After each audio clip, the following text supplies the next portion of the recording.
Hold tight. Hold on to your hats, boys. Libas. Hello, good evening, and welcome to another episode of the Wednesday Week. Just what the flipping Nora are you all lot doing? I'm still in there. I'm still right behind him. It was just a very well thought out tactical plan by Danny. I want goals. I can literally feel the steam coming out your ears. So it's like a fun little post-game snack. The Wednesday Week! Hello, good evening, and welcome to another episode of the Wednesday Week. Tonight, joining me, I've got Ash, Simon, and John, and we're going to try and unpick once again what's been a headline-laden week for Sheffield Wednesday. We've had outgoings, we've had no sniff of any incomings, or maybe we've had a sniff at a new chairman, so we'll see how that goes. My apologies if I sound quite laboured this evening. I'm on the back of a heavy drinking session at Centre Parks with my family. We get together like every year. The two non-negotiables in my family, Simon, are Centre Parks and Christmas. And it's very middle class. It's extremely middle class. But I feel like the British holiday's taking a bit of a knock given the amount of people that were there. It was actually quite pleasant to be there. But then all the kids are now grown-ups. So it's just us getting battered for like 3 days. It's bloody awful. How was your weekend, sir? Very quiet, very lovely. Got slightly sunburned, sat in the garden drinking on Saturday. Yeah, it was nice. Loved it. Oh, that sounds perfect, mate. Sounds perfect. What about yourself, John? What have you been up to? Yeah, quite also. I mean, obviously, it's been really hot, and as anyone else on the pod who's got dogs will know, you can't take them out above 20. So we've had to have her in the car with the aircon on. So we've gone for little drives with the dog as opposed to like walks with her. Is that what you have to do? Do you have to drive the dog around just so it can have some aircon? Is that a thing? Well, it's just because we can't walk, and so we'll be like, oh well, we'll just stick you in car. It's not a walk, but you're still outside, kind of. So fair enough. Ashley, what about yourself, mate? You've been working in the in Stoke. What a time to be alive! I know. Can I do it on a warm Monday in Stoke? The answer is no, because the job went to crap. So anyway, already you better be already started today. I know. That's how good I am at my job. Yeah, all good. Yeah, weekend was good. Yeah, didn't really get up to much. But I will give a shout out to the Granny's football shirt shop that I went to yesterday. Fantastic, mate. Really good. Anyone? I think he does them once a month. If anyone's in the area, when you see it advertised, go and see and go and buy some shirts. Is it a Sheffield-based thing, Ash, or does he kind of tour around? Tell me about it. He's a Wednesdayite, and it's in the Steamworks, which is just off Randall Street, which is opposite Bramall Lane. So I had to have a deep clean when I come home, obviously. Incognito. Yeah. Incognito. But yeah, it was a warm day, but it was red hot. So it was all right. It was good. Loads of shirts, not just Wednesday ones. Obviously, all sorts. Italian, international, South American, all sorts, mate. It was fantastic. So I highly recommend having a walk around and a chat. It was good. Sounds like my wardrobe in 1994 when JJB Sports was rattling every shirt you could think of off for a tenner at some point. I bought them all. So listen, it's not been a tumultuous week. There's been some news, some good, some bad, some meh, and we're going to try and unpick it. Don't forget to get involved in the comments. Ash is going to be manning them this evening. And we're going to be, I'm after some feedback on this because I don't know if I sit in the same camp as a lot of people about certain pieces of news as what I've seen on X this week. So nothing really happened. So we did up to Monday last week, obviously, because we recorded Monday night. So the first day back was Tuesday, and it started with some woeful news, Simon. So I think it was Alex Miller had the best week off he could pick. In terms of annual leave, but it was reported in the Sheffield Star that Wednesday they accepted terms in principle with Rangers, and Jerry Gassama was keen with personal negotiations, and they were described as a formality. And then I feel like he was snapped in a picture in their training gear. This is going to be obviously an opinion dividing. An opinion dividing sale, given the financial situation. And there's an element of, if we're selling people, which is what we've told him to do, and have a sustainable club and stuff like that. Is 2.5 million, which was the figure that was mooted, quite cheap? Or is it kind of like par for the course, given the temerity of it, the issues, the circling of the drain that the club's doing, and how much will we miss him, and things like that? Let's try and do a balanced view on it, Simon. What do you reckon?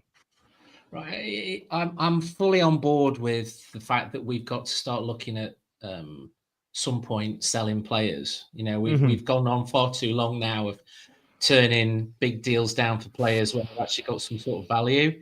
But what sticks in my throat is the value of this asset. The fact that out of the young lads coming through, I would have said Gassama was worth far more than 2.5 million in the current market. I mean, basically, what can you buy for 2.5 million now in regards to the players for the championship, etc.? So Yeah, for me, it seems like a bargain. It does seem like a bargain when you look that we got 8 million quid for Lucas Zhao. Yeah. I mean, although he did sell Zhao to one of his mates, and he probably never paid us for him, and because that seems to be the way, doesn't it? It'll probably come out in a few years' time that we never actually got that money, or where did it go? So, what about impact on the pitch then? Do you feel like he did enough? Because for me personally, right, I think Jeddy Gassama had his foibles settling in that first season. Last season, he had a rich vein of form for about 4 or 5 months. It was incredible. And then towards the back end of the season, he went back into his flopping, he's taking a dive and stuff like that. The man is a handful, don't get me wrong. There's no slight on Jeddy Gassama as a player and running Musa Sheffield Wednesday. It's more... I'm just thinking, is this the type of thing we should be doing, buying them young and selling them on for an extortionate amount of money? But we paid £3 million for EK Ugbo. Like, where does 2.5 million kick in? It's a bit opportunistic from Rangers, right? Yeah, without a doubt. I mean, I think they were supposed to be at the St. George's training camp at the same time as we were. Personally, again, I'll go back to the 2.5 million wasn't enough money for him. He did start off really well, but then his sticky patch came when the rest of the team's sticky patch came, which was sort of January onwards, where, to be honest, there weren't many players who played very well from January onwards, were there really? No. It really does sort of stick in the throat. Although, has it actually been confirmed he's gone? Because the ITK says he has, then he hasn't. He was shown wearing a Rangers shirt. Yes, it's bizarre. It's a very bizarre transfer. Some sleuths online, John, found that that training top available in the club shop and went, "That's the one. That's what it is." He's gone to see his new pals down the road at St. George's Park and stuff like that. You know what I mean? But then, I'm going to fast forward a little bit as we get to the 12th of July, 4 days later.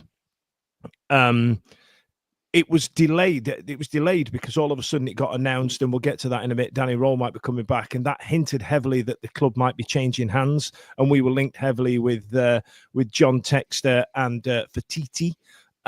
So there's an element of, hang on a minute, you're not getting a fire sale player from us, right? Well, this is it, isn't it? I mean, there's so much appears to be going on. There's so many different pieces of news and rumours or whatever coming from different sources that we don't know what to believe. We know Anthony Musaba's gone. We've seen that. That's cast iron. He's gone. But Gassama, we know that he's been linked with Rangers. And then comes the question: why are we selling him? Well, obviously, there's a financial trouble, but then we're being told that somebody might be coming in for us and will send an advance payment in to cover players and staff. And so then there's rumours of, well, maybe that's what's happening, and maybe that's why it's not being confirmed. And then you hear rumours that Gassama's being seen in a Rangers top, and no one seems to know what's going on. And I agree 110% with what Simon's saying there. It's like there's nothing wrong. We've been clamouring for this club to buy young and sell, and then buy them young and cheap and sell them high, but under the right circumstances. This just feels that's like the phrase, isn't it? Vultures circling the carcass, doesn't it? Do you know what I mean? Just easy pickings. We've had it before in previous times. We've had to ship players out for next to nothing or let the contracts wind down and stuff. But with Gassama, 2.5 million is, on the face of it, doesn't seem like very much at all. And he was arguably our most promising young player, along with Musaba and possibly Pierce Charles, who might be the next one getting linked to it, the way if things don't pick up soon. So it's very disheartening, and I just wish there were a bit of clarity to come, because we just don't know what's happened with the club. Are we getting bought? Is somebody in for us? If there is somebody in for us, then surely that person or consortium people, whatever it may be, surely they'd want somebody like Gassama to stick around, because he's still only 21, maybe something like that. There's still a lot that you don't know what you could develop into. So it's all very strange to me. It is. Ash, 21 years old, used to play for Paris Saint-Germain, has excited us a lot. And John's spot on there in terms of, yes, buy him on and buy him in and sell him on, but the circumstance and the price has to be right. What are the comments saying, and what do you feel? I agree with you. I think he is a promising player, and under the right circumstances, he'd be here for another couple of years, and then maybe the £10 million mark type thing if he progresses as he has done. I agree with you that he did fall off at the end of the season, but it was still his best season of the two. His contract was running out next year as well, weren't it? So if he wasn't going to sign one, then you've got to sell him, haven't you, this summer, regardless of what the situation of the club is. Yes, I was going to put you on the spot and ask you that, mate. Is it a case of get some money for him before he F's off on a free? Yes, yeah. I mean, that would, for how peed off we'll be now for letting him go for $2.5 million. If we'd got 30 odd games out of him, 4 goals and 6 assists next season, I don't know, or whatever next season, return, and then he went on a free. People will be peed off that the owner, because that's who it is, because there's no one else making decisions, is there? And I think that's one of the holdups with this transfer. Who is making these decisions? There's no one there going, yes. If it is, as believed, Chansiri didn't sign a piece of paper or delayed on that, then that's where the rumours come for. If a new owner's coming in, do they want to come in and buy somebody? Buy a club who's probably one of the top 3 assets is being sold for peanuts. You won't want that, would you? You want to make sure that I'm going to buy this club for whatever you're asking for. That means I want everything, not you selling off the crown jewels just before I buy it. So. Absolutely. It does sound like a bit of a last-minute cash grab, doesn't it, Sty? The thing you've got to hope for if it goes through is there's a sell-on clause, that this kid's going to Rangers, currently the second best team in Scotland, in a league that doesn't tear it up. So you would hope that he would tear that league up. He'll be a megastar up there. Yeah, they'll sell him for a fortune, and we get some sort of payback from that, like we did with Antonio when he went. 2.5 million doesn't seem a lot, so I would hope that there's a sell-on clause. But what? I've got no faith in whoever's making that deal, whoever it is. If it's Chansiri or his son or one of his advisors, whoever's making that deal, I have got no faith in that they will put any sort of I agree. Sell on anything like that. It'll be 2.5 million. Yes, we could pay the wages. Yeah. Well, that's where that money's going to go. Yeah. Right. Well, let's go into the comments, Ash. Is everybody as skeptical as you are? No. Karen Bircher said 2.5 million pays the HMRC bill. Is that coincidence? We ain't got there yet, but I don't think so. No. Yeah. Chef Cam, 10 years, then Chansiri suddenly starts flogging when he's on his way to the door, getting the bin. But that's exactly what type of thing I was saying. But you imagine if we're selling Gassama to pay for Wilkes that we didn't fully pay for, to pay for a lad from Norwich for Maywood that we haven't fully paid for, and probably second half loan for Shea Charles as well. You know what I mean? It's like stuff that's like last season and before last season. It's crazy, isn't it? Awful. Craig's just said stay tuned tonight on Radio Sheffield, saying they still expect the deal to go through from the Rangers end. They expect him to sign for him. We're given the amount of Rangers podcasts we've done between us, Ash, the last week. I feel like they're all very excited about it. Now, as the week went on, as the week went on, there was updates more about was Middlewood Road ready. There was a contingency plan for players training alone and things like that. And training was still held by Pedersen and reports of Bannon. And then on Thursday, Simon, there was a Alex Miller, I think it was, or the Sheffield Star. My apologies, Joe, if it was you. Revealed a leaked takeover document detailing approximately 4.72 million indebtedness to HMRC, players and other clubs, and absolutely embarrassing. And the worst one, as John touched on, apart from me, is Malik Wilkes. Right, Malik Wilkes. We still owe money for Malik Wilkes. He's been trash when we signed for him. So, and they are now in financial fiduciary trouble. That's for Diarmi. Got his own back in the end. But seriously, they're probably sat waiting for this money, and they're in trouble as a result. Like this is embarrassing, isn't it? It is. You reap what you sow, Daniel. And it's all starting to come out now, isn't it, in regards to how badly this club has been run. We've known for a while, haven't we? But now there isn't any money, that he has no money. People aren't giving him money to pay. His family aren't financing this through the back door. It's all coming out. I mean, the Malik Wilkes thing is ridiculous. We haven't paid Hull for him, and then we loaned him to Rotherham for the season. So basically, we've given them... That's, when you buy a car, you're supposed to do an HPI on it. So the previous owner didn't owe money on it, because then you become... you have to then pay the money yourself, even though you don't own it. I mean, is that...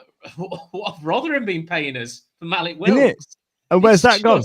Where's that gone? It's absolutely batshit crazy. Cannot believe it. And every day gets worse. Yeah, there's always something new. Ash, but before I go to John, can you Google me the name of that Italian fella that was linked with us in the week, please? I feel like I want you to pronounce it, because I can't remember it, and I'm busy doing this. I'm stitching you up on the internet, mate. It's on the notes, mate. If you read your notes, I've got my own notes. Stevie sent me 6 pages. I'm not reading all that. I'm happy it happened. But you use them as you will. Don't you just basically pronounce Depchon Chansiri with an Italian accent? Because basically, you may as well be the same man. Well, there was a reason I asked there, because I found a couple of Turkish articles that, and based on a show we did 2 weeks ago, I found a couple of Turkish articles that this guy, whose name escapes me right now, Mafia Man, we'll call him for the time being, has had previous sporting dealings with Milan Mandaric. So I'll be digging that up and finding out more about that next week. But then later on that Thursday, John, hell of a week for Joe Cran. Later on, that there was reports from TalkSport, and then echoed by the Sheffield Star, or vice versa, probably, that there was that Danny Röhl might be returning, and there was some unrest in his return. Now, there was unrest amongst the fan base, which we'll get into, and I want your comments on it. But there was also key players that were unhappy that Danny's returning. Do you read much into that? It's a very odd one, isn't it, that, Dan? Because not too many weeks prior to that, we got this. We got the story that Danny Röhl had phoned the players up personally to say he's not coming back. Now, if they didn't like him, they'd have seen him Danny call, and they wouldn't have answered, would they? They'd have hung up. We've got him saved as do not answer in their phone. So I don't know where this mutiny, for want of a better word, is coming from, where they don't want him to come back, because I remember Bannon speaking about how technically gifted he was as a coach, a great young mind, how he helped him encourage him to become a coach and take his badges and stuff. So unless the relationship soured right towards the end that we weren't privy to, I just find it all, again, a little bit confusing, mate, to be honest. I don't understand.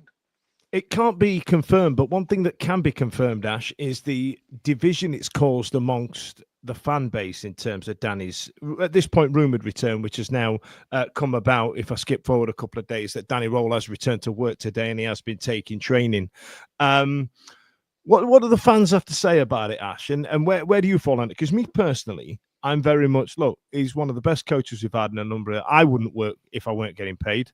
As much as I like my colleagues and I like the people that like my business and all the rest of it, you know what I mean? But there's an element of, I get it, I understand, but because football's different, we want them to subscribe to the whole BS of it, don't we? And we look at things through blue-tinted spectacles. But I know it's caused division amongst the fans, Ash, right? Yeah, apparently so. I don't know. I don't know where I sit on it. I'm a bit pulled. I understand that working for Chansiri is going to be, as Simon said, batshit crazy. He's not going to be the nicest guy to work for, and the frustration's there. But he knew that when he signed his new contract last year, so I'll forgive that one. But we didn't know the extent of it then, though, either. We've known him for 10 years, haven't we? Some people. how crap he is.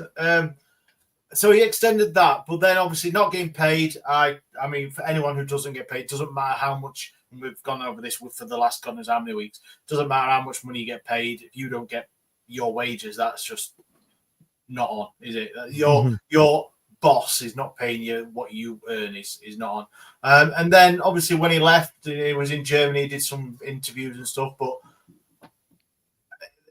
you look at those interviews and chats and podcasts and bits and pieces he did, and you could have read him a couple of ways. There was like a big furore over it that he was like tarting himself out, but then the thing is that he moved all his stuff out of his flat a week before and got a flight back out from Watford away. Do you know what I mean? So there is things to it that you wouldn't expect a manager to do if he's coming back this season. But then, is there any rumours in all these that he was talking to all these other clubs and all that sort of stuff? There was lots of opportunity, a lot of manager jobs up for like going for him, but he didn't obviously win them. Did he actually go for him? Did he interview for ones? We don't know, do we? We're just going on hearsay again. It's all the stuff that you look online and make your own decisions from stuff reported, don't you? So I don't know. Go on, Sam. I think the problem is it's been building up from January onwards, hasn't it? There was obviously some fallout between him and Chansiri, which resulted in Chansiri doing the fans forum, which was a huge mistake. Then supposedly there were a lot of messaging and interviews between the two saying he knows who I'm wanting and I've not spoken to him. And I think the relationship with the chairman broke down then. And I think the fact that press alluded to the fact that he said, ultimately he wants to manage in either the Premier League or the Bundesliga, and quite open to that. And you can, like Ash said, you can interpret it whichever way. And, the fact that every time a manager's position came up, his name was mentioned, but he never actually said, "Oh, I'm going for the Leicester job. I'm going for this job. I'm going for that job." That was all hearsay on X. But ultimately, he didn't come back to work. He's 2 weeks late coming back to work. I think the fact that he didn't come back alludes to the fact that he didn't want to come back. The question mark I've got is that if he hasn't found somewhere else, and I think he was hoping that somebody would take him and somebody would pay the clause, whatever it is, 5-10 million or whatever. He's realised that's not happening. He's under breach of contract if he doesn't come back, in which case he has to pay that. What if he comes back? I know it's all if, buts and maybes, but what if he comes back and then goes and then puts the same sort of performance he did from January onwards? We get 10 matches. Tanks it. Tries to get the sack. Tanks it. There's no way we can do it. We sack him. He gets paid out of his contract. It's win-win. Yeah. And I mean, maybe the Pedersen thing forced his cards as well, because obviously Pedersen was getting lined up. He started to stay on, and it was very, very much. I love Wednesday. I love Sheffield. It was probably the polar opposite of what Danny's been saying since the end of the season, and that took everybody to heart. And then he thought to himself, "Shit, I ain't got a job. If I don't come back, I'm breach of contract. I'm stuffed here." And so he's come back. And unemployable. Yeah. Go on, John. What I find strange is that he's supposedly got this release clause in his contract, but right now, as things stand, we're like days away from that contract being null and void because he hasn't been paid. So what? Yeah. Why has he come back when he could literally just sit it out and wait to see if we get taken But over or not? I think that's the question. I think he must know something about takeovers. Exactly. You know, with all this flag planting that's happened in terms of where they sit on things like that. So there's an element of, I think he knows something. And we've had a lot of heavy rumors the last few weeks, which we'll get into. But in the meantime, before we go to the comments to find out what people are thinking about Danny Röhl. Hold tight, kids. It's advert time. Hold tight, kids. It's advert time. Take it away, Ash. Well, thank you very much, Daniel. Welcome back, everybody. This is the Wednesday week, and I'm going to bring up some comments. So, Hergel McGurgle on what I said about Danny Röhl says those interviews were generic. On the flat issue, who says the club would cover the rent anymore? It's a fair point. I agree. Owen, players weren't paid and they just got on with it. Went through the proper process, handing in their notice, but haven't said a peep. Right. Yeah. Just on the back of that one, Ash, let's look at a player like Barry Bannon, right? Who, let's say he goes to Derby County. He's not going to get the same money with the same increments that he's had over the last 10 years playing for someone else. Now, on one hand, if he's not getting paid, you know, even if he's getting paid half his salary playing for X club, that's a percentage. That's a percentage of what he was getting paid, as opposed to percentage at F all. You know what I mean? So there is an element of that as well. There is an element of self-preservation. But I use Barry as a bad example there because I know he genuinely enjoys the area and the club. But it's not all black and white, is it? Carry on, Ash. He don't love it that much. He's never lived in Sheffield, has he? So, so other people. Craig Turton, no one knows if Röhl been paid. He's our biggest asset, but he should have been with the squad at the start of pre-season. Yes. I don't know what you guys think, but obviously Nat has said rumour has it that Danny got paid so DC could get the 5 million. I think we've heard that a lot, haven't we? If he's your biggest asset or biggest income could be, if someone comes in for him 5 million, you're going to try and pay him on as much as you can. But hey ho. J Blogs, out of everyone, it's obvious Danny has been paid to secure the exit clause off. That's everyone's, well, not everyone's, quite a few comments regarding that. Yeah. Okay, so Danny Röhl returned to work. We'll probably get back into that in a bit. So let's go back another day after we've jumped forward again. So the 10th of July, reports emerged via Inside Football that Musaba had agreed terms with Turkish Super League side Sunsumspor and was about to head to Istanbul for his medical. Then on 12th of July, Joe officially announced the deal. And there it goes. Anthony Musaba plays in Turkey now. He plays for Sunsumspor. I feel like Turkey is doing something. I don't know what they're doing. They're doing something. You know what they're doing, Dan. You've been enough times. Yeah. So quite directly, I've paid for that. You know what I mean? I think between Si and I went to Turkey about 6 times last year, didn't we? I think we did. I came back older. That picture of Musaba you just flashed up for though, he's not going for hair and he's not going for his teeth doing it because he's got both in abundance. So he's going for the football. He's going for the money of the football. He's going to go and get paid. Now, John, is Anthony Musaba a loss? Yeah, I think he is, because when you look who's left behind, I mean, we've got Kabaki who got injured and we can't get a proper reading on him right now. He's got a lot to show, hasn't it?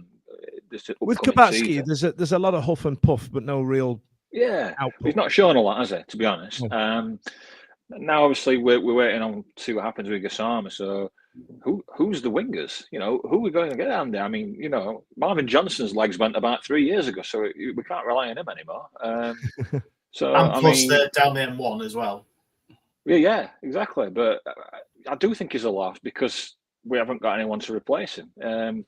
If somebody had come through the academy and was sitting there, and you think, well, you know, maybe this guy can step up, then yeah. But I mean, there's not much to speak about academy-wise. We've got a few young lads signed, but it feels like their emergency signing is to put a side together, doesn't it? If the worst happens, we're going to roll out the kids. And I feel like that's what they were a couple of weeks ago before all these takeover rumours started circulating. Sorry, I cut somebody off there. Was somebody about to add something? All right, no worries then. It might have been me just talking.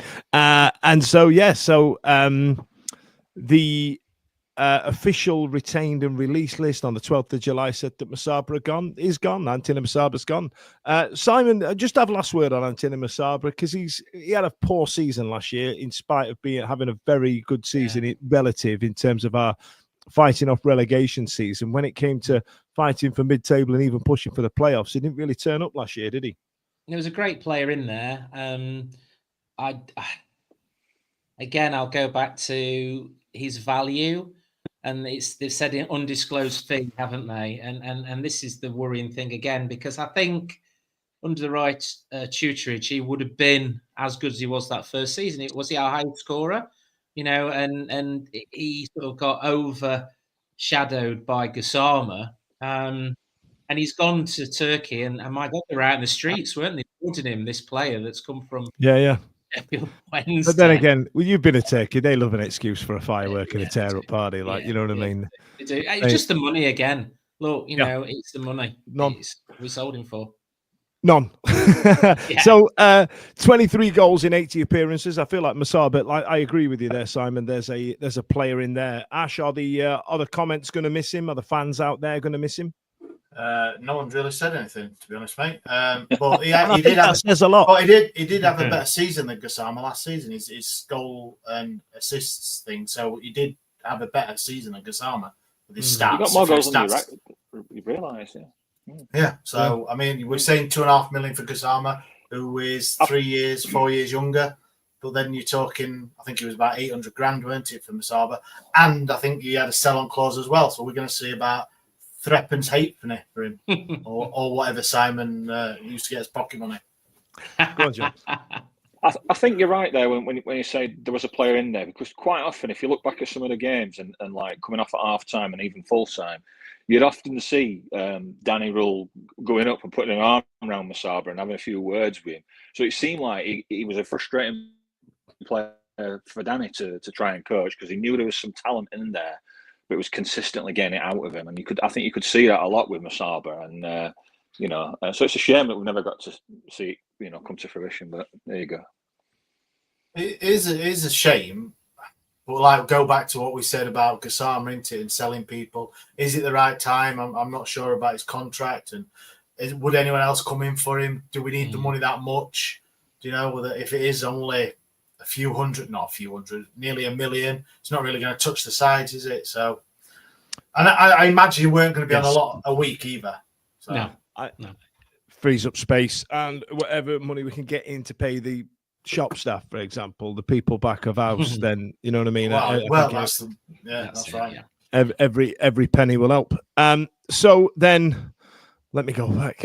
We had a secret friendly behind closed doors where the kids played, but we had goals from Jamal Lowe, Jarvis Thornton, and Olaf Kabatsky got one as well. So largely off camera, not a lot to unpick there because we didn't see out. But it's nice to see that the lads are playing some friendlies because we didn't get that German pre-season tour we were all very excited about. On Sunday yesterday, pre-season coverage was quieted. The club remained in camp mode at St. George's Park with fitness and personnel updates ongoing. So, bit of a silence, bit of a day off. We managed to have a bit of a relax. And then Monday happened. So, we saw something from Alex in reference to a leaked takeover document that showed just how much money we owe to the HMRC and the wildly circulated shambolic nature of what our finances look like. And like I said, we owe 4.7 million to the HMRC. That's going to be a big one. You can't get away with not paying your taxes. It's not like we can do cash in hand for season tickets, although I think Chansiri did try a couple of years ago. And then Danny Röhl, as we saw, returned back to training. But this has been the news of the week that we've been talking about, and we've got to sit in one camp, apparently. So brace yourself, kids. Hot topic! So Sheffield Wednesday have had two heavily rumoured takeover, new chairman, people coming in to look at the club and kick the tires like Adam Shaw did. Ash, what was the name of the Italian fella? The popular, what was he? Francesco Guardacione. Guardacione. I like that. That's what it is. I think it might be named Frank to his mates. Let's call him Frankie. Forget about it. Yeah, he was clearly a mobster boss.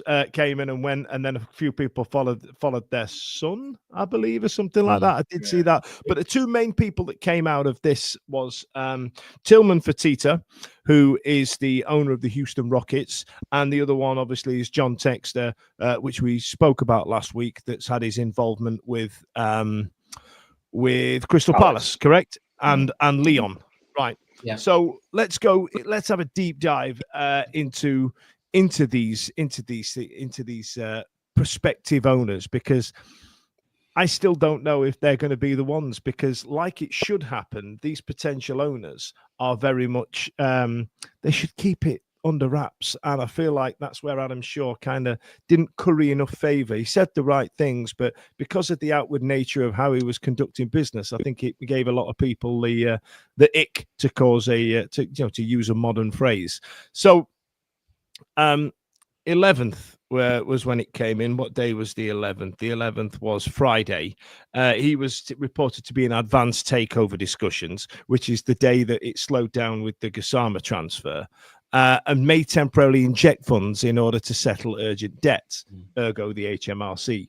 Alan Biggs confirmed that agreement with one party is very close, and that Fertitta is one of the contenders. Credible in terms of knowing his sports ownership, and he could potentially ease Wednesday's dire financial straits, including the HMRC liabilities and a 3-window transfer embargo, with immediate cash or bridge funding. Does anybody know anything else about this man?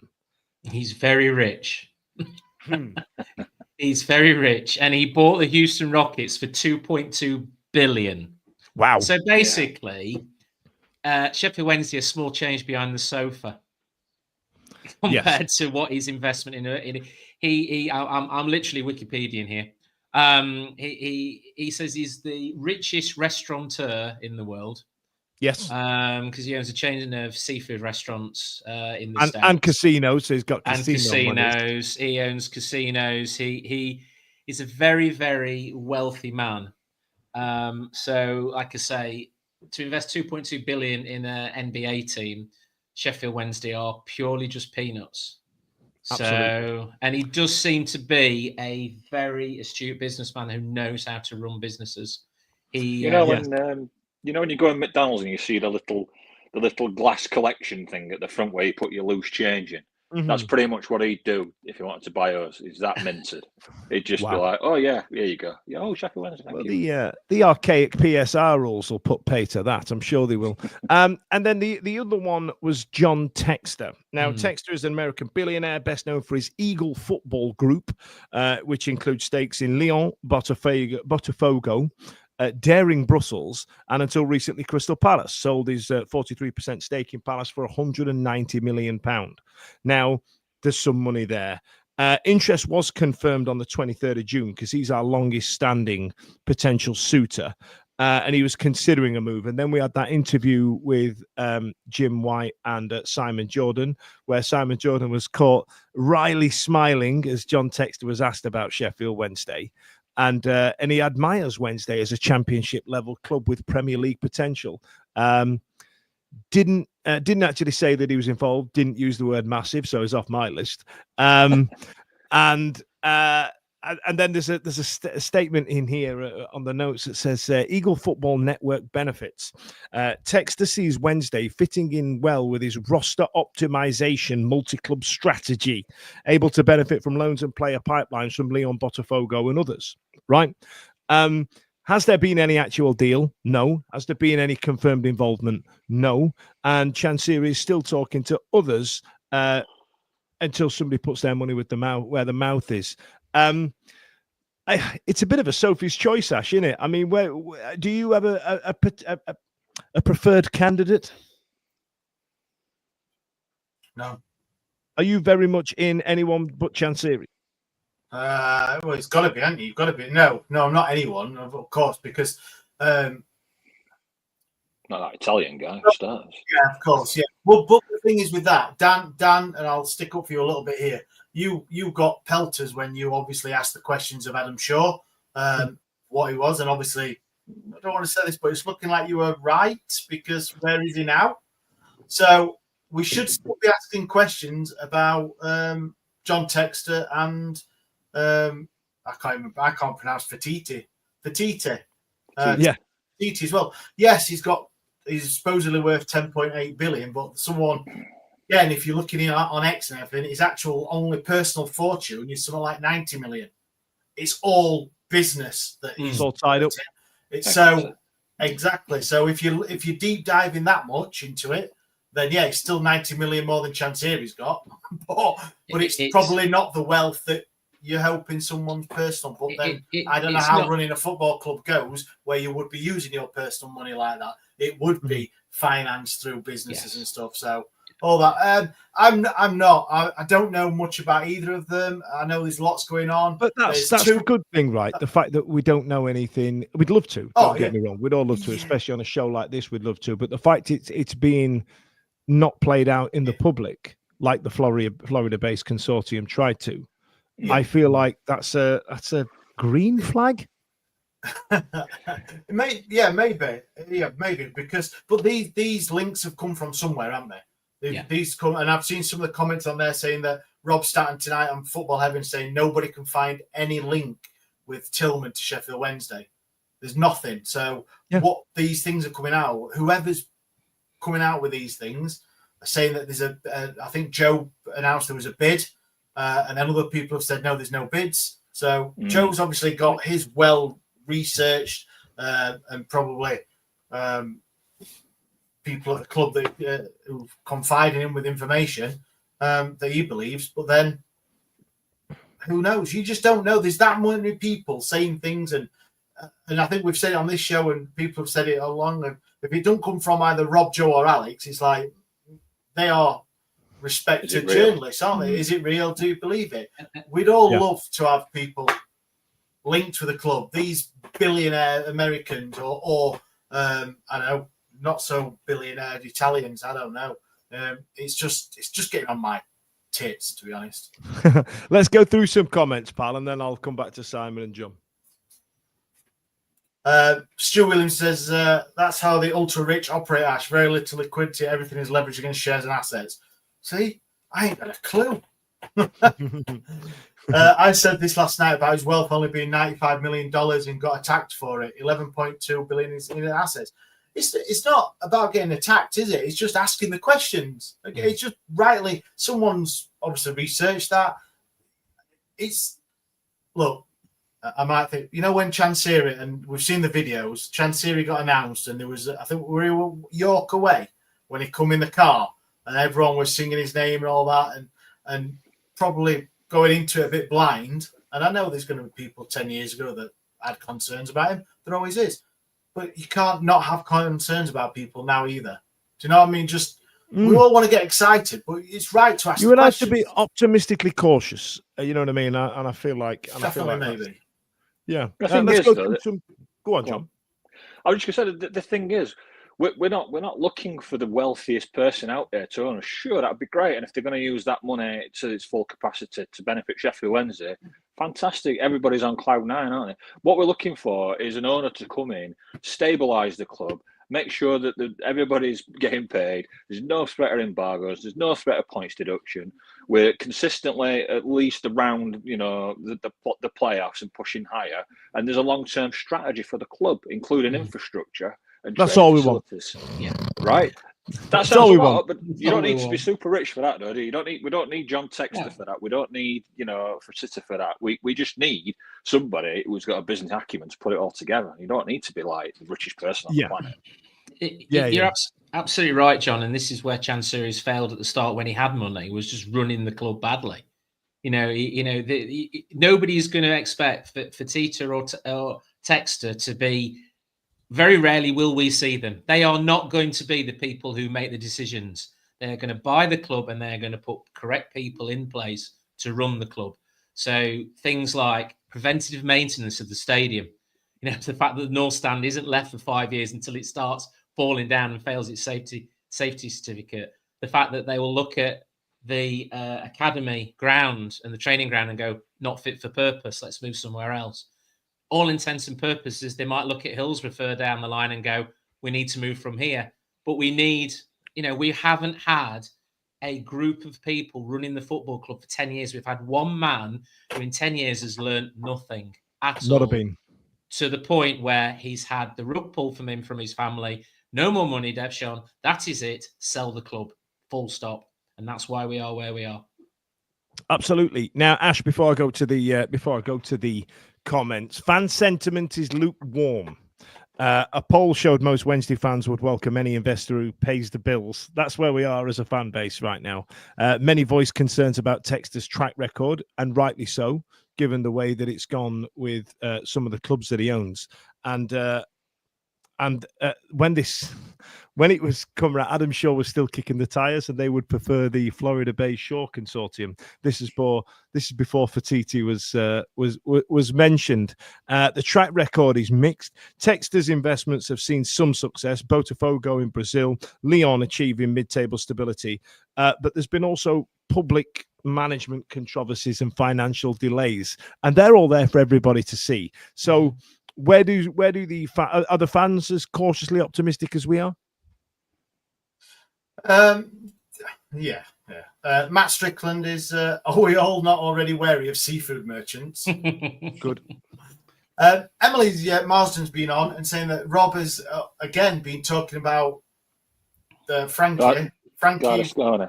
Yeah, thank you, John. Again tonight, which is concerning. So, yeah, like I said, reputable journalists are talking about people that looks like we don't really want sniffing around the club. But then again, they gave a lot of airtime to Adam Shaw. So that's the problem, though, isn't it, Ash? You're always going to get these charlatans coming and try and buy the club. We had it before, didn't we? I mean, the Chilino tried buying us, didn't he? Yep. Yeah. Mamadov, another sheep, Jeff Sheard. And then Jeff Sheard, yeah. And then there's this latest Italian guy, Emptio Pochito, whoever he's called. You know what I mean? Get out, man. So I think we've got a bit of a hint from Nat how he made his money. So it's Forrest Gump sold Bubba Gump shrimp to him because that's he owns shrimp that. Sandwiches, shrimp kebab, shrimp gumbo, shrimp on shrimp. Great. He's in the Texter camp, so he's got his cowboy hat on. J Blogs, Tillman for Tita would be great. Knows how to make business successful, which is what we need long term. Sorry, mate. I was trying to. It was all moving. I was pressing buttons. My apologies. There was one there from Paddy Jones there. Paddy's a really pragmatic fella, and I like Paddy. He's part of the New York Owls and lives all out there in and amongst it and things like that.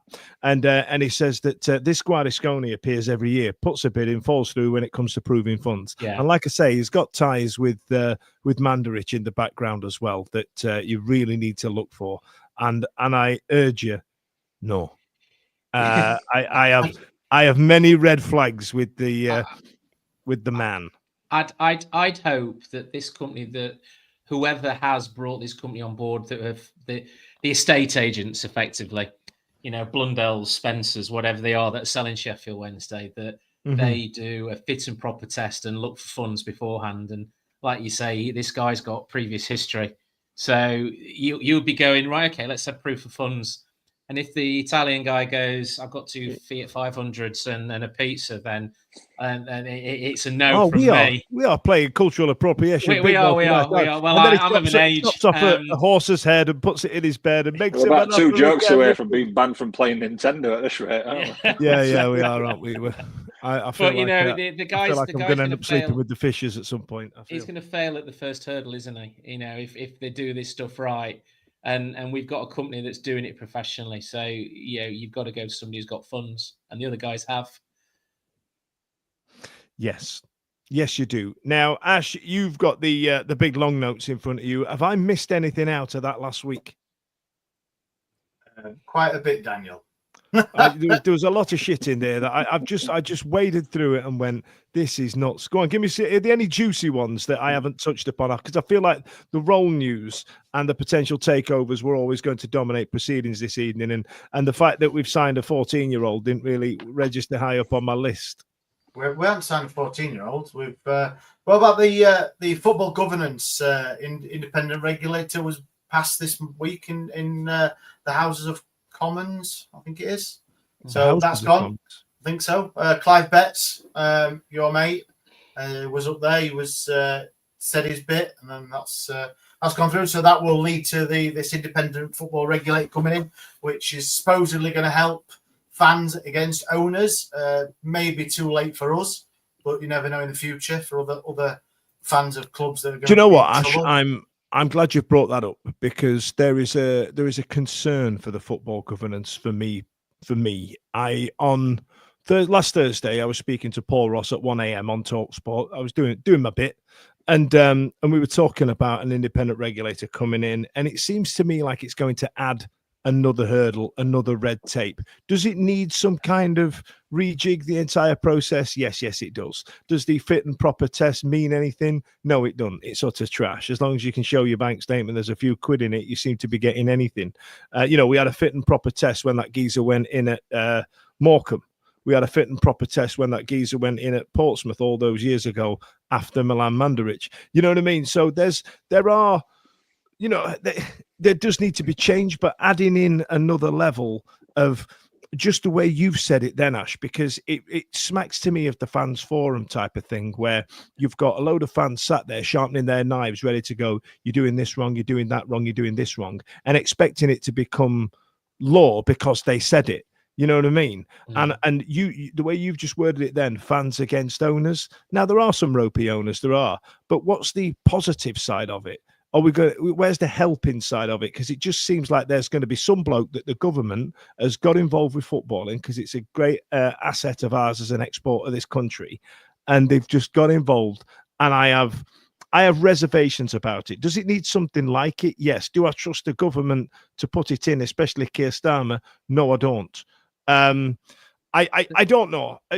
Simon, you're a bit more world-wise than I am, and I don't mean that as a dig. But do you share my opinion on that? Am I being a little too skeptical? No, absolutely, 100%.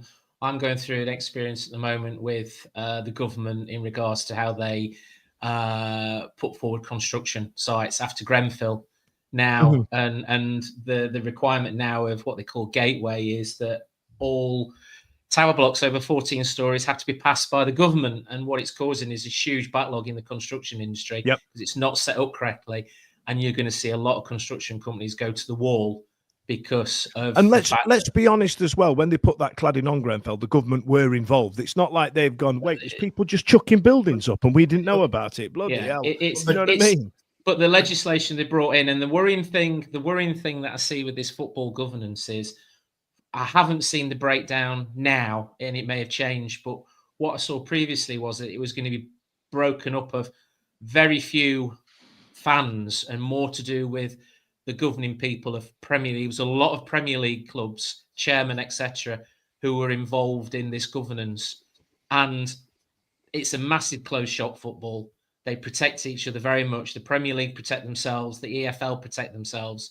And if they want somebody to come in or somebody not to come in, they will use legislation against it. And there is a big movement away trying to prevent Americans coming into the Premier League because of the fact is that you can get a block vote, and that could really influence the way the Premier League goes over the next few years in regards to the Americans are very much franchise-based. So there's people in this who, probably haven't got a fair representation of what clubs like ourselves, Morecambe, Scarborough, Darlington, Blackpool have gone through, because, look at Chelsea. When Abramovich had to leave because he was forced out of Chelsea, there was a queue of buyers for Chelsea. And trust me, if Sheffield Wednesday were an established Premier League team, winning trophies like Manchester City, Manchester United, etc., there'd be a queue of buyers for Sheffield Wednesday. What have we got? we've just got hearsay and ITK and journalists trying to hopefully grab a bit of information and turn it into a story. Look, it might be brilliant, but from my experience of what I've seen governments do in the past, it'll just held up in red tape and clubs will just go to the wall as well as what they've done before. Yeah, I was going to make this point, but hulking hello as it's got nothing to do with the government. They've just passed the bill. That's why it's independent. It's independent. Hang on. But this is my issue with it, Ash. They've made football fans think that it's going to be Alan from Mexborough who's going to be the government regulator in terms of the Sheffield Wednesday end. It's a government mandated position. It's going to be government. No, not the club wise. The club wise, what they are going to change like the engagement panel of other clubs and Sheffield Wednesday. They are wanting to change how that's set up, and that will be, or I think the thoughts are that supporter groups like the trust and all that have to be FSA members to be on like a new fans forum or engagement, whatever you want to call them, and they have to be a member there. It's going to be very more strictly like tightened up rather than just any old Tom, Dick, and Harry being on them. So, but the actual independent regulator side is not government. The government have had to pass the bill, but then it's not like they're going to put somebody in, or it's I think they've got the chairman, whoever it voted in by, but I don't think it is anything to do with the government. It's going to be governed by a committee. But this is my issue, right? What if this committee then, let's call it EP, whatever you want to call it, what if this committee says, right, we want just vegan only snacks in the concession stands, and the chairman can't go, no, that's ridiculous. We're going to go alcohol free. And the chairman goes, well, that's ridiculous. But because they've said it, that's coming through. That's the way. Oh, no. He's still going to be able to do whatever individual clubs want to do. It's not like they're going to say, oh, well, I told Chancery I wanted vegan pies, and then report to this independent regulator. It's on the low level. It's not as thingy as that. It's going to be a higher level for, like someone put in the comments that it's really because the Premier League and the football EFL can't talk. They're very, like Si said, Premier League, I think 90% of them voted against it because of the cost of it, because it's going to cost millions to run this thing. They voted against it, but then the EFL voted obviously for it. And it's for them to get around the table and talk about all the money that gets distributed and all that sort of stuff. But this is it, right? And who's picking? Where's those millions coming from? The Premier League and their clubs and their independently run, privately owned clubs are not going to sit there and go, "Here, EFL, here's a load of money for you to pay for your little projecty that you've got going on, your little project." It's not going to happen. And this has always been the long running issue since 1992. It's been rich people looking to get richer, and I am very skeptical of the people that they're going to put in charge. Now, my biggest concern isn't particularly that. It is the biggest. It is one of the biggest. But my biggest one is that is Sheffield Wednesday specifically. And if Sheffield Wednesday get taken over by John Textor next week, let's say, and the regulator comes in after that, right? Sheffield Wednesday's place in the sun, and I use that term very loosely because we're so far from the sun, we don't know what time it is on the sundial, will no longer be referred to as what they call an emergency case. So for all of a sudden, the plight of Sheffield Wednesday would fall down the list. And there is an element of, do we tread water through this shit until the regulator comes in so we can go, hey, we're Sheffield Wednesday. We're one of the oldest clubs in the country. Let's make us a test case. And if we think that's going to happen in the space of a week after this regulator comes in, I am talking 6 to 7 months, maybe a year. That's my concern. Yeah. If a new chairman comes in, will we be an emergency case anymore? Or will it keep the regulator off the new owners back for at least 3 years to F it again? Because I think what we've all decided, and I think what we've discussed at length, and I think what we've all realised as football fans, that rich people, as Charlie said last night, might be somewhat unscrupulous and know how much football is flying around in money. Know how much money is flying around in football, my apologies. And they want it. They want it. The Premier League owners want it. Want what? What they want? The independent regulator. Oh, you want to wind up? No, they want the money that's flying around. No, they want to keep it and almost become a close shot. I think we need it, but the problem that they have is still going to be the problem that already exists, and that is you've got to get 72 clubs to agree on the same rules, because obviously none of respect. I'm not going to name things. You can all pick your own, but if they see that, like when likes of Villa and Newcastle dropped into the Championship, they got the parachute payment money. They could have just buy players. In fact, they bought players just to even stop other teams getting them. So they were making damn well sure that they got straight back up. All right. So the issue is going to be around spending, and the other issue is going to be about clubs getting into debt because of that.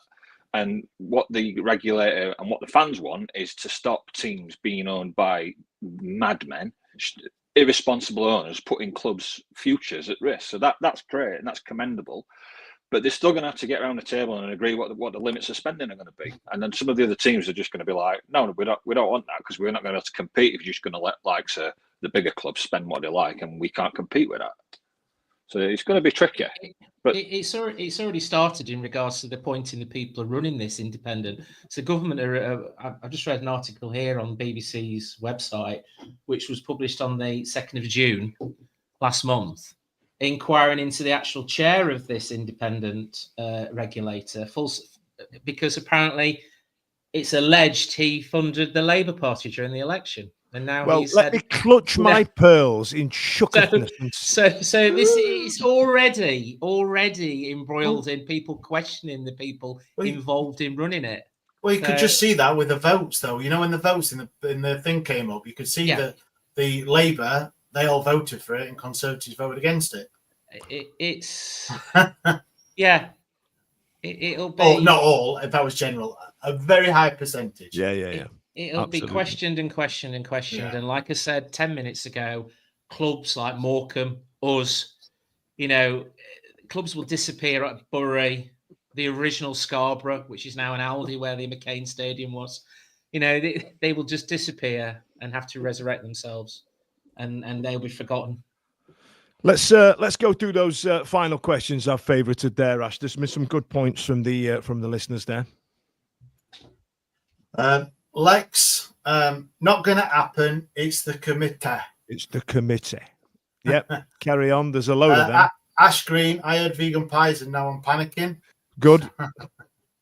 The owner's been on. Old Dapon has been on. How disrespectful. I got you to Wembley in 2016, remember? And then financially ruin Hull as recompense. Well played, Deps. John Wakefield, name 3 independent regulators that currently improve something. I'll have to come back to you on that one. Get that as a tattoo, John. Isn't there an independent regulator for the price of gas and oil in the UK? Off-gen, yeah. That was supposed to keep the prices down. And there's one for electricity and gas as well. Yeah. There's petrol. Doing a grand bang-up job, lads. Yeah, well done. Fuck's sake. Paddy knows Alan from Mexborough. He's a good lad. Well, he better get the bloody price of season tickets down. And the last one, this is Pits and Pizzas. With sanctions fudge, we could be staring at League Two if we were to wait 7 to 9 months. Correct. Yeah. And that's where the folly lies, right? So on one hand, unfortunately, I like being balanced, right? I don't like being polarized. I don't like sitting in a camp. But the choice here to make is, this is the gamble, isn't it, right? Do we wait for the independent regulator to come in before Chancery signs the I'm leaving papers, right? And then we become a emergency case with off fam or whatever it's called, right? And wait for this independent regulator to come in? Or do we go, do you know what, John? Do you know what, what's his first? It's Tillman. We're going to take your money and we're just going to balls out trust you, because I think we have to, because we might be in League Two by the time the regulator comes in, and that's the gamble, and that's where we have to sit. And I don't like either. I don't think there is a gamble, because we've got no choice. If the regulator's coming in, but who knows when the actual drop dead date that, do you know what I mean? Because it's going to take months to get everything together, isn't it? It's not I think they voted on it, and it's got to go through other couple of bits. So it might be 6 months till they say it might be January the 1st. They go, right, from now on, this is the independent. I don't know how it works like, but we can't wait that. We can't wait a week, really. We need bloody owners now. So I don't think we've got, there's no gamble. It's we just need them. Suck it and see, innit? At the end of the day, I think Pits and Pizza has put a comment which we haven't seen yet, but he basically says, whatever happens, we still need a new owner, which is absolutely right. You know, whether the regulator come in and say, that's really bad what happened to Sheffield Wednesday. Yeah, it is, but we need a new owner, because if we don't, we're gone. Yeah. There you are, Daniel. Exactly that, yeah. Sorry, folks, my earphones are. I've got these new earphones, and they're giving me the right ump. They just keep cutting out. And but I think I got the gist of what you were saying. But that does go back right to the point, doesn't it? We would still need a new owner. And in terms of where your thought process is, which camp do you sit in? Do we wait, or do we just go for it? You know what I mean? Ashley, do you have any other business? We all have some, but yeah. There's been, anyone saw a couple of weeks ago, we ran a last man standing type. What's the word? I'm trying to think. Not last man, competition type thing for the Club World Cup, and that obviously finished last night with Chelsea winning, and that meant that our own Dan Fudge took the jackpot because he had Chelsea. Must admit that did surprise me. I thought Paris Saint-Germain were going to absolutely batter them. To sweepstake being the word. Thanks, Stu. Thank you, Stu. Now, I knew it. In terms of history and background and things like that into these two potential owners, Stevie did put together some great graphics, so I urge you to get ready on the screen grab. John Texter is on screen right now, and there's his list of sports ownerships and his notable investments and reasons to be excited and reasons to be cautious. Steve has done some great work there, and screen grab that. And then the next one is obviously Tillman Fertitta in terms of his billions that he's got. Again, reasons to be excited. Ranked 18th richest sports team owner with a background in Major League sports ownership. If Tillman comes in, we're talking richer than a lot of Premier League clubs. And reasons to be cautious. Reviews from fans and industry suggest it can be polarizing and inflexible. I don't think mega rich people take a lot of advice from Alan from Mexpra, and then if he doesn't take your advice, we'll go, well, he don't listen, does he? You know what I mean? It's like being the manager at work and having to be the guy that says no, and all of a sudden you're the prick. Do you know what I mean? It's that's how it works. However, let's finish on some happier news. We have sold an exorbitant amount of tickets for Owls in the Yard. If you look on all of our socials and our output, we've put the ticket link up there. If you search into Eventbrite, Owls in the Yard, on the 3rd of April, in about 2 weeks, 2.5 weeks time, innit? August, we'll be running our inaugural Owls in the Yard, first and last, I hope, because this is causing me stress levels only known by fighter pilots. We've just had a confirmation of the legend player that's going to be joining us on the day. Trust me, you're going to want to see that one. And then we've also booked the band. We're going to play some music bingo. We've got fairground rides. We're going to do we've got food, we've got street food, and bear in mind, ladies and gents, nobody hates the phrase more than street food like I do, but that is the proper stuff where you're actually stood about, you know what I mean? Then you're not walking into a restaurant being expected to tip and then they give you barbecue wings in a dustbin and then go, oh, we're doing street food, you know, proper stuff, you know what I mean? And then there'll be pints. So if you want to bring the kids early, it's about 1 o'clock, and then we're going to move to grown-ups and then an after party up until 5 p.m. in the afternoon. Get involved. I'm really excited about it. It'd be nice to put some names to faces from you lot that keep commenting as well. Guys, I think that's it. I think we got through that really well. Anybody else have anything to add? I have one more thing, Daniel, if that's all right.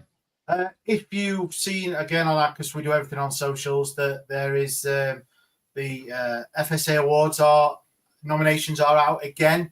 So if you would like to vote for us, that would be very much appreciated. You don't have to, but if you feel that we offer you value for money, and we best do it because it's all free. So So we do offer value for money. And you like what we do and you appreciate it, if you could go on the link that we'll put out again tomorrow, probably. It's on the link tree, Ash. It is on the link tree next is it on to the the link tree? tickets. Yes, I've done it. I did it.